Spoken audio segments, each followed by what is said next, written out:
Bismillahirrahmanirrahim. Alhamdulillah al-malikil qudusis salam alladzi amarana bitawakkuli wattafwidi wal istislam. Asyhadu an la ilaha illallah wahdahu la syarika lah al-malikul alam wa asyhadu anna sayyidana Muhammadan abduhu wa rasuluhul mab'uts ilal anam. Allahumma salli wa sallim wa barik ala sayyidina wa maulana Muhammadin misbahiz zalam wa ala alihi wa ashabihi wa dhurriyyatihi wa atba'ihil kiram, amma ba'd. Yang kita hormati dan kita cintai para habaib dan para alim ulama, para muhibbin, hadirin hadirat rahimakumullah. Pertama-tama kita mengaturkan puji dan syukur kehadirat Allah Subhanahu wa ta'ala atas berbagai macam nikmat anugerah yang diberikan kepada kita. Dan pula salawat dan salam kita haturkan kepada junjungan kita Nabi besar Muhammad sallallahu alaihi wasallam dan kepada seluruh keluarga, para sahabat, zuriat dan pengikut beliau. Para muhibbin rahimakumullah, al-hadits at-tasi'a asyar, hadis yang ke-19 dari 40 hadis. An Abil Abbas Abdullah bin Abbas radhiyallahu ta'ala anhuma qala kuntu khalfan nabi sallallahu alaihi wasallam yawma faqala li ya gulam inni u'allimuka kalimat ihfazillaha yahfazka ihfazillaha tajidhu tujahaka idza sa'alta fas'alillah wa idza ista'anta fasta'in billah wa'lam anna al-ummata law ijtama'at ala an yanfa'uka bi syai' lam yanfa'uka illa bi syai'in qad katabahu Allah ta'ala laka wa in ijtama'u ala an yadurruka bi syai' wa lam yadurruka illa bi syai'in qad katabahu Allah ta'ala 'alaik. Rufi'atil aqlam wa jaffatis suhub, rawahu Tirmidzi wa qala haditsun hasanun sahih. Hadis yang ke-19 ini dari Abil Abbas Abdullah bin Abbas, atau seringkali disebut dengan Ibnu Abbas radhiyallahu anhuma. Sebagaimana kita mengetahui bahwa Abdullah bin Abbas ini atau Ibnu Abbas ini sepupu sekali dengan Rasulullah sallallahu alaihi wasallam. Beliau berkata, suatu hari aku membuncing Rasulullah sallallahu alaihi wasallam. Artinya satu hari, ujar beliau, aku umpat di belakang kendaraan Nabi, tunggangan Nabi, bagal. Nah, Nabi kita menunggang bagal, Ibnu Abbas ini umpat di belakang. Faqala li, maka bersabda Rasulullah sallallahu alaihi wasallam kepadaku, ya gulam, hai gulam. Gulam itu sebutan untuk anak-anak yang berusia di bawah 10 tahun. Nah, disebut gulam. Umur sehari gak gulam juga, umur seminggu gulam, asal jangan lebih 10 tahun. Rencap biasa orang bertasmiyah sama itu kak ya gulam, nyerna ya itu. Ya gulam, wahai gulam, inni u'allimuka kalimat, aku akan mengajarkan kepada engkau beberapa kalimat. Jadi Ibnu Abbas waktu itu umur beliau belum sampai 10 tahun. Karena itu Nabi menyebutnya, memanggilnya dengan ya gulam tadi. Aku akan mengajarkan ajarkan kepada engkau beberapa kalimat. Ini sambil berjalan di bagal tadi. Yang pertama, ihfazillah yahfazuka.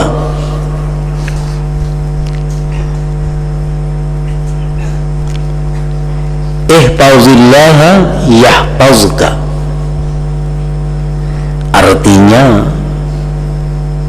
peliharalah Allah, niscaya Allah memelihara engkau. Nah, itu artinya, terjemahnya. Maksudnya ada dua, satu yang khusus, dua yang umum. Yang khusus adalah ihfaz ma amarallah bihifzih, peliharalah, jagalah sesuatu yang Allah memerintahkan menjaganya. Artinya pelihara apa-apa yang disuruh oleh Allah pelihara, jaga apa-apa yang disuruh oleh Allah untuk menjaganya. Nah, para muhibbin rahimakumullah, bila mana kita bisa menjaga apa yang disuruh Allah jaga, Allah akan memelihara kita, Allah akan menjaga kita. Contohnya, yang mana Allah menyuruh kita menjaga, memelihara. Allah subhanahu wa ta'ala berfirman, hafizu ala salawat, peliharalah, ujar Tuhan, jagalah sembahyang 5 waktu itu. Ini secara khusus Allah subhanahu wa ta'ala memerintahkan kepada kita untuk memelihara sembahyang yang 5 waktu. Dipelihara dari apa? Jangan sampai dalam sehari semalaman kurang daripada 5.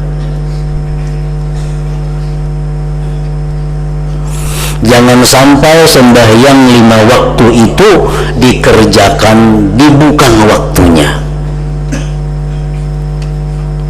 Bisa sembahyang zuhur, taka asar, maghrib, taka isya tanpa ada alasan yang dibolehkan oleh syariat.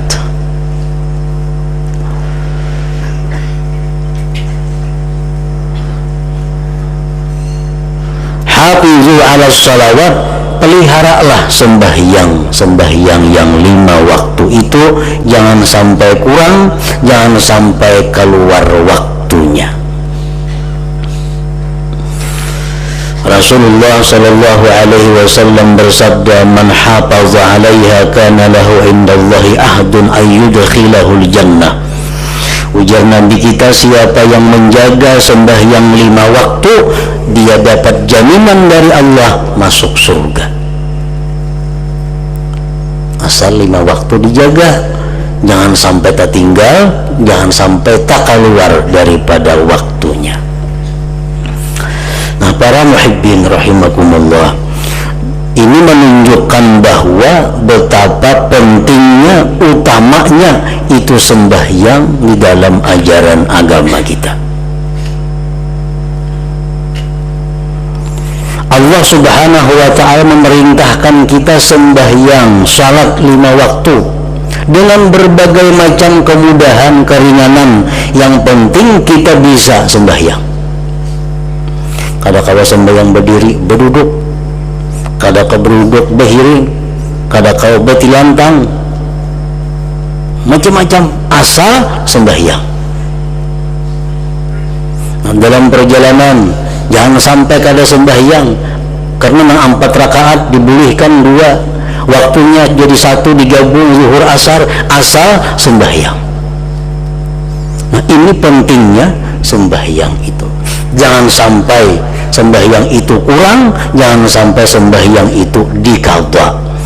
Nah, kalau puasa kita musafir boleh buka, kada puasa dibolehkan Allah, karena mengqadha lain waktu, lain hari. Tapi kalau sembahyang kita musafir tidak dibolehkan qadha mengqadha, karena sudah ada disediakan kasar, ada disediakan jama'. Nah, makanya di sini Allah menerangkan, menegaskan bahwa hafizu 'alas shalawat, peliharalah sembahyang 5 waktu itu. Nah, ini contoh yang wajib kita pelihara. Yang kedua, yang secara khusus Allah memerintahkan kita agar menjaga. Kullil mu'minina yaghuddu min absarihim wa yahfazu furujahum. Katakan wahai Rasul bagi orang yang beriman agar mereka memejamkan matanya daripada yang haram dan memelihara, menjaga kemaluan mereka daripada yang tidak halal. Di sini menegaskan, mengutamakan bahwa termasuk yang sangat penting dalam beragama itu adalah memelihara, menjaga kemaluan, jangan sampai digunakan kepada yang diharamkan Allah Subhanahu wa ta'ala.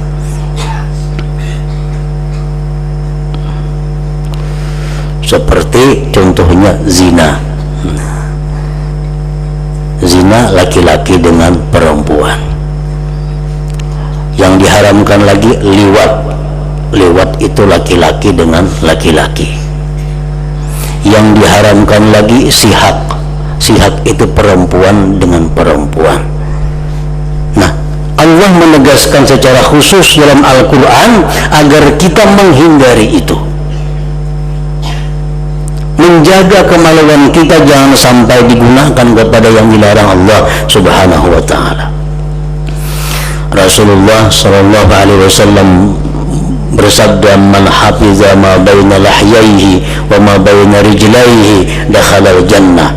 Siapa yang mampu menjaga mulutnya, menjaga kemaluannya, maka dia masuk surga. Jaminan dari Rasulullah sallallahu alaihi wasallam.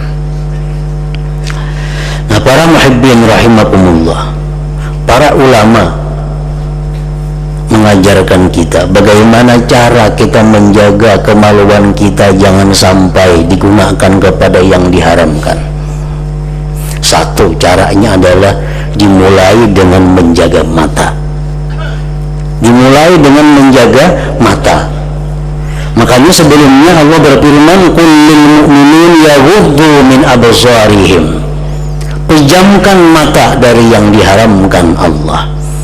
Karena dari mata itulah, dari mata yang digunakan kepada yang haram akan membawa kepada menggunakan kemaluan kepada yang diharamkan Allah.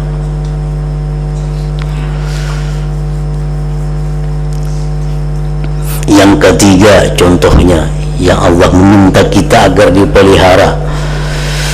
Rasulullah sallallahu alaihi wasallam bersabda, ihfazu aimanakum, ujar Nabi, jagalah sumpah-sumpah kamu, jangan sampai dilanggar, jangan sampai dibatalkan.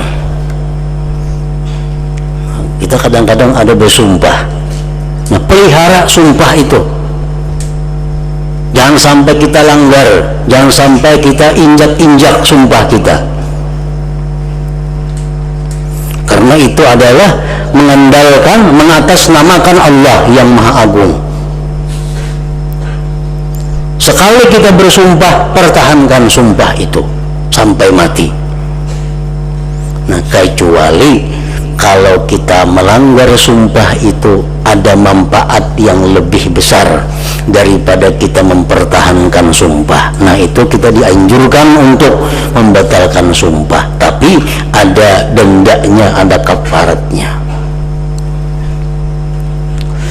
Saudara-saudara kita, kawan-kawan kita yang jadi pegawai, yang jadi pejabat, yang mana menggunakan sumpah, nah jaga sumpah itu jangan sampai dilanggar, karena ini berakibat kepada mati su'ul khatimah, berakibat mati kepada su'ul khatimah, mati kada membawa iman karena terlalu sering melanggar sumpah nama Allah Subhanahu wa ta'ala. Orang diangkat jadi pegawai, diangkat jadi pejabat, disumpah demi Allah, saya bersumpah akan menjalankan tugas saya dengan sebaik-baiknya. Rakyat kelaparan, inyang guring baiklah bertugas itu. Nah, membatalkan sumpah. Rakyat kesusahan, ini benyaman-nyaman, baiklah tugas nangka itu. Maka bersumpah menjalankan tugas dengan sebaik-baiknya. Berapa kali sebulan melanggar sumpah? Ihfazu aimanakum, ujar Nabi, pelihara sumpah kamu. Sayyidina Umar waktu jadi khalifah, jadi presiden, beliau berkata, andai kata ada seekor kambing yang mati kelaparan, aku takut di akhirat diminta pertanggungjawaban oleh Allah Subhanahu wa ta'ala. Ini Sayyidina Umar. Kalau ada seekor kambing yang mati karena kelaparan, aku takut nanti di akhirat dimintai Allah pertanggungjawaban. Kenapa kambing mati kelaparan sedangkan ikan kekenyangan? Apalagi manusia yang mati kelaparan. Di situ kemari orang mati kelaparan, ampun wilayah kekenyangan. Nah, jelas sudah itu melanggar sumpah, karena kadang menjalankan tugas dengan sebaik-baiknya. Jadi macam kayak saudara-saudara kita yang menggunakan sumpah untuk mendapatkan satu pekerjaan, satu jabatan, hendaknya memperbanyak bayar kafarat sumpah. Apa kafarat sumpah? Memberi makan 10 orang miskin, masing-masing miskin 1 mud diberi makan. 1 mud itu kita anggap sekitar, atau memberi mereka orang miskin 10 pakaian, masing-masing 1 pakaian. Namun kadakawa puasa 3 hari. Itu untuk pelanggaran sekali sumpah. Hari-hari melanggar sumpah, ya Pak.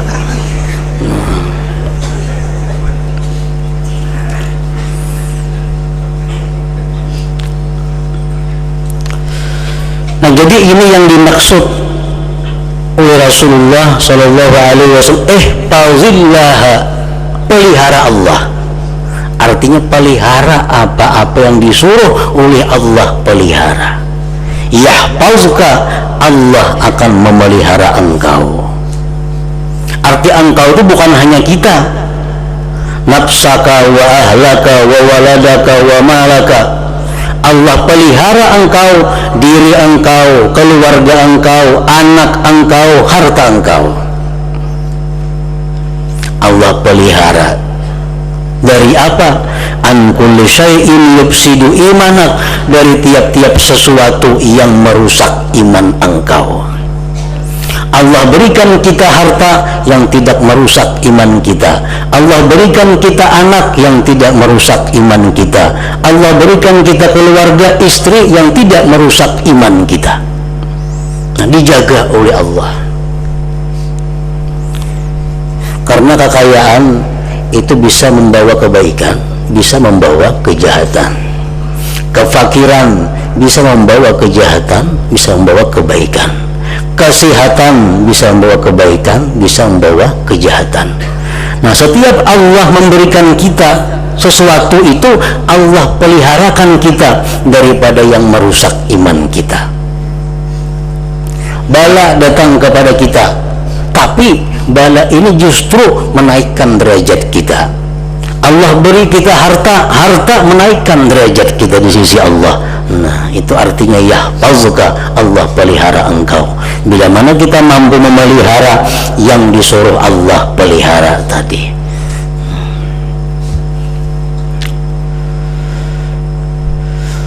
Dalam hadis qudsi Allah Subhanahu wa ta'ala menyatakan, inna min ibadi man la yuslihu imanahu illa al-faqru wa in basattu alaihi absadahu dhalik.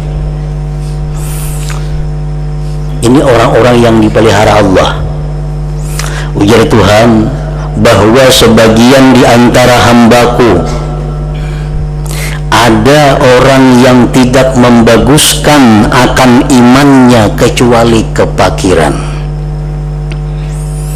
Nah, di antara kita, di antara orang-orang yang dipelihara Allah, hamba-hamba Allah, ada orang yang tidak membaguskan akan imannya kecuali kefakiran. Artinya orang ini kalau fakir, imannya makin tinggi, makin kuat, makin naik. Wa in basattu alaihi afsadahu dzalik, jika aku kayakan dia, kekayaan itu akan merusak dia. Maka ini orang aku berikan kefakiran kepadanya. Nah, agar imannya selalu naik kepada ketinggian, imannya selalu bertambah. Inna min ibadi man la yuslihu imanahu illa al-ghina. Ada ujar Tuhan di antara hamba-hambaku yang tidak membaguskan akan imannya kecuali kaya. Orang ini kalau ini miskin bahaya, kalaunya kaya ini orang dia tambah takwa. Kalau ini kaya ini orang tambah tinggi derajat di sisi Allah. Nah, karena orang ini disayang Allah, dipelihara Allah, Allah kayakan dia. Walau afqartuhu la afsadahu dzalik, jikalau aku fakirkan dia, niscaya kefakiran itu merusak imannya. Wa inna min ibadi man la yuslihu imanahu illa as-sihha walau askamtuhu la afsadahu dzalik. Di antara hamba-hambaku ya Tuhan, ada orang yang tidak membaguskan imannya kecuali sihat. Orang ini kalau sihat, imannya bertambah terus, takwanya bertambah terus. Walau askamtuhu la afsadahu dzalik, jikalau dia aku sakitkan, niscaya imannya rusak. Maka aku sihatkan ini orang. Wa inna min ibadi man yatlubu wa inna min ibadi man la yusihu imanahu illa as-suqmu walau ashahtuhu la afsadahu dzalik. Di antara hambaku ya Tuhan, ada orang yang tidak membaguskan akan imannya kecuali sakit. Orang ini kalau garing tambah takwa, kalau garing banyak zikirnya, kalau garing banyak salawatnya, digaring akan Tuhan. 20 tahun garing aja, Tuhan sayang ini orang kalau garing tambah tinggi derajatnya. Walau ashahtuhu la afsadahu dzalik, jikalau dia aku sihatkan, niscaya itu merusak keimanannya. Ini bila kaya ya Tuhan, ini orang bahaya. Kalau nya sakit, orang ini baik. Kalau sihat, celaka. Karena Allah pelihara ini orang, Allah sakitkan dia. Wa inna min ibadi man yatlubu baban min al-ibadah fa akufuhu anhu likay la yadkhulahu al-ujbu. Di antara hambaku ada orang yang hendak beribadah,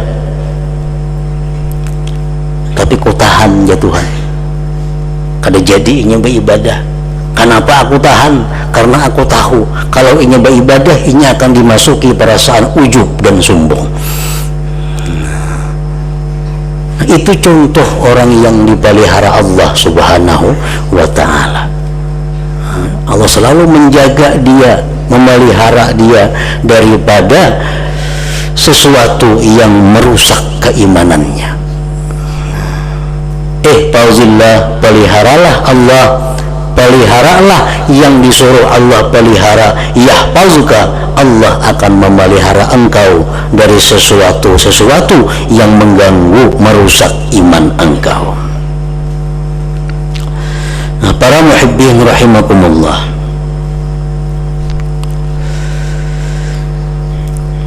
yang kedua kalimat yang disampaikan Rasulullah kepada Ibnu Abbas, ihfazillah tajidhu tujahak.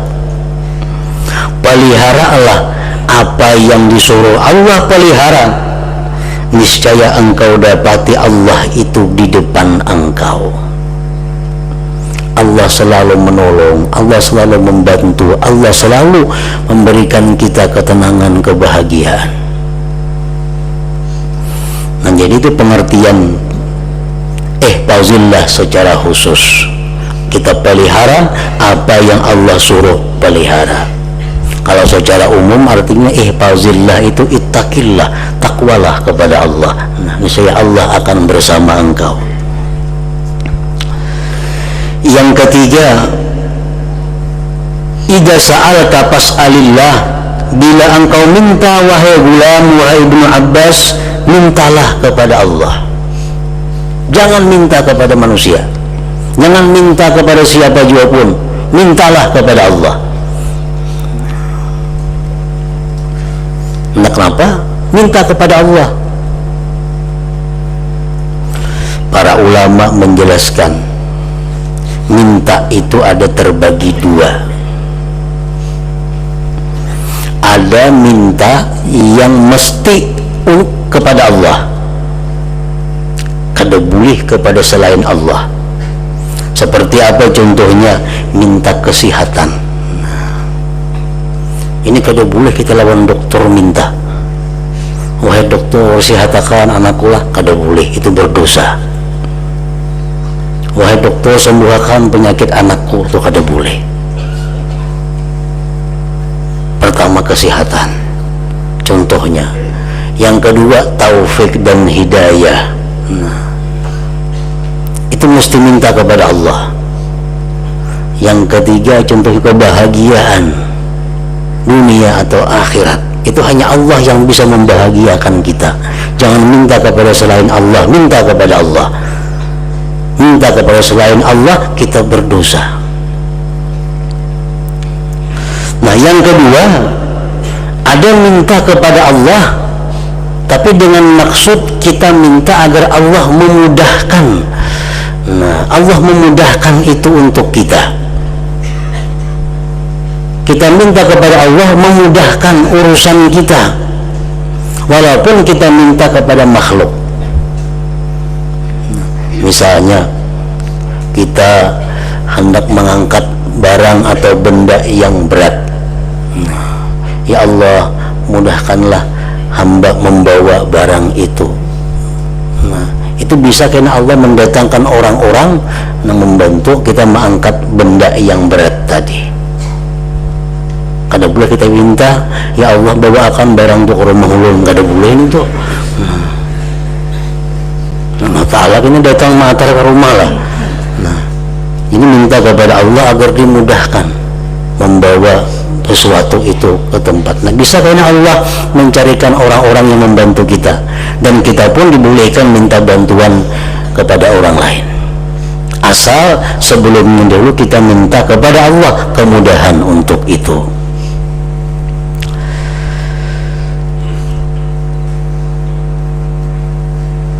Yang keempat, wa idza sta'anta fasta'in billah, jika engkau minta pertolongan, minta pertolonganlah kepada Allah, karena Allah yang mampu menolong kita. Selain kita itu hanya merupakan sebab, hanya merupakan ikhtiar. Sebenarnya yang bisa menolong kita itu adalah Allah Subhanahu wa ta'ala. Dalam surat Fatihah Allah mengajarkan kita bagaimana kita supaya ditolong oleh Allah. Di situ Allah mengajarkan iyyaka na'budu wa iyyaka nasta'in. Hanya kepada Engkau kami menyembah, hanya kepada Engkau kami minta tolong, hanya kepada Engkau kami beribadat, hanya kepada Engkau kami minta tolong. Artinya apa? Sebelum kita minta tolong, kita beribadat dulu. Makanya doa yang dikabulkan Allah, doa sesudah sembahyang fardu. Kenapa? Karena kita beribadat dahulu. Jangan langsung ya Allah hamba minta tolong, jangan. Baca kalimat-kalimat atau ibadah apa laksanakan dulu, baru minta pertolongan kepada Allah Subhanahu wa ta'ala. Bersedekah itu ibadah. Bagi kita bersedekah, kita minta tolong kepada Allah. Nah, lebih cepat dikabulkan, ditolong oleh Allah Subhanahu wa ta'ala. Kemudian yang kelima, wa'lam annal ummata law ijtama'at ala an yanfa'uka bi syai'in lam yanfa'uka illa bi syai'in qad katabahu Allah laka. Ketahuilah wahai gulam, bahwa seluruh makhluk jikalau sepakat, jikalau bersatu memberi manfaat kepada engkau, tidak bisa memberi manfaat kepada engkau kecuali dengan sesuatu yang sudah ditulis, ditetapkan oleh Allah Subhanahu wa ta'ala. Seduniaan orang mendukung kita, seduniaan membantu kita, kada akan bisa berhasil kecuali sesuai dengan ketentuan Allah Subhanahu wa ta'ala. Yang keenam, wa ini jitama'u ala ayyadurruka bisyai' lam yadurruka illa bisyai'in qad katabahu Allah ta'ala alaik.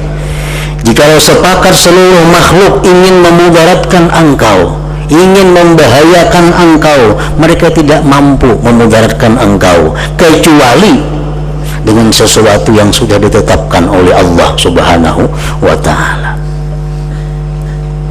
Rufi'atil aqlam wa jaffatis suhub, sudah diangkat pina dan sudah kering itu lembaran-lembaran. Artinya takdir-takdir Tuhan itu sudah ditetapkan dan tidak akan dirubah. Nah, ini hadis, ini kalimat daripada Rasulullah yang kelima, keenam, ketujuh. Ini sebenarnya adalah menguatkan tawakal kita kepada Allah Subhanahu wa ta'ala. Tawakal apa? Bahwa hidup kita, segala apapun yang ada pada kita itu sudah ditentukan, diatur, ditetapkan oleh Allah Subhanahu wa ta'ala. Menguatkan tawakal kita. Bagaimanapun orang ingin membantu kita, kalau Allah tidak mengingini, kada akan terjadi. Nah, tetapi Allah tidak melarang kita untuk berikhtiar. Allah tidak melarang kita untuk bersyariat. Disediakan ladang perumahan, disediakan toko, disediakan dagangan, disediakan pekerjaan. Itu hanya sekedar ikhtiar. Padahal itu sedikit pun tidak akan merubah apa yang sudah ditetapkan oleh Allah Subhanahu wa ta'ala. Nah, jadi di dalam hati kita itu yang terkuat mestinya adalah tawakal, bukan ikhtiarnya itu. Kita ini kadang-kadang terbalik, ikhtiarnya yang terlalu kuat, tawakalnya kurang, sehingga menuhankan pekerjaan, menuhankan gawian, menuhankan perumahan. Nah, kenapa? Karena terlalu ikhtiarnya terlalu kuat, melebihi daripada tawakal. Padahal mestinya tawakal itu yang lebih kuat, ikhtiar ini ala kadarnya. Kenapa ala kadarnya? Karena ikhtiar kada berguna. Umpamanya si anu pulang bin pulang kaya raya, sugih. Kenapa inya sugih?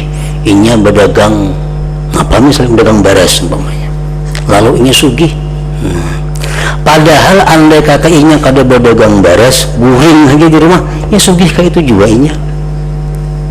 Karena sudah ketetapan Allah, inya itu sugih. Berdagang hanya ikhtiar. Andai kata kada berdagang pun inya sugih. Karena sudah ditetapkan oleh Allah, inya jadi orang yang berhasil.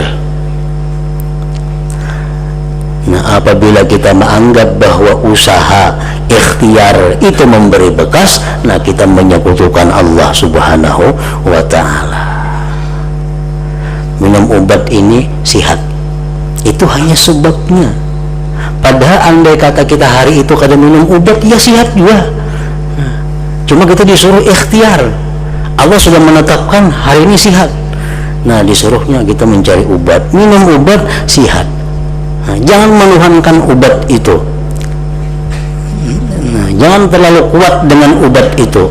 Tawakalnya yang lebih utama. Obat itu hanya nomor 2, nomor 3-nya. Nah, jadi jangan sampai kita terbalik dalam i'tikad kita. Sebab yang terlalu dimenangkan, yang diutamakan, tawakalnya hilang.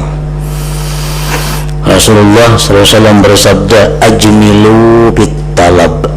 Ujar Nabi, baik-baik dalam mencari itu, baik-baik dalam mencari, elok-elok dalam mencari dunia, mencari kesenangan, mencari apa, itu elok-elok. Arti elok-elok itu apa? Tahu waktu, tahu waktu, satu. Yang kedua, tahu boleh dan kada boleh na mana. Bagaimanapun kita berusaha pintarnya, kuatnya, kada akan merubah rezeki yang sudah diberikan Allah melalui qada dan qadar itu. Kada akan bisa merubah. Mati-matian kita berusaha, tetap dapatnya kada melebihi dari yang ditentukan Allah. Nah, oleh karena itu tawakal itu yang mesti kita menangkan dalam hati kita daripada ikhtiar atau sebab tadi. Nah, jadi 7 macam itu yang disampaikan Rasulullah sallallahu alaihi wasallam kepada Ibnu Abbas radhiyallahu anhuma waktu itu beliau berumur belum genap 10 tahun. Nah, mudah-mudahan kita dapat mengamalkan apa yang diajarkan Rasulullah sallallahu alaihi wasallam ini. Ila hadratin Nabi sallallahu alaihi wasallam al-Fatihah. A'udzu billahi minasyaitonir rajim. Bismillahirrahmanirrahim. Iyyaka na'budu wa iyyaka nasta'in. Asyhadu an la ilaha illallah wahdahu la syarika lahu. Asyhadu anna sayyidana Muhammadan abduhu wa rasuluhu. La ilaha illallah. Nastaghfirullah. La ilaha illallah. Nastaghfirullah. La ilaha illallah. Nastaghfirullah. La ilaha illallah. Wa natubu ilallah. La ilaha illallah. Muhammadur Rasulullah sallallahu alaihi wasallam. Wa ya ayyuhal minhu syafatan sallu alaihi wa sallimu taslima. Allahumma salli wa sallim wa barik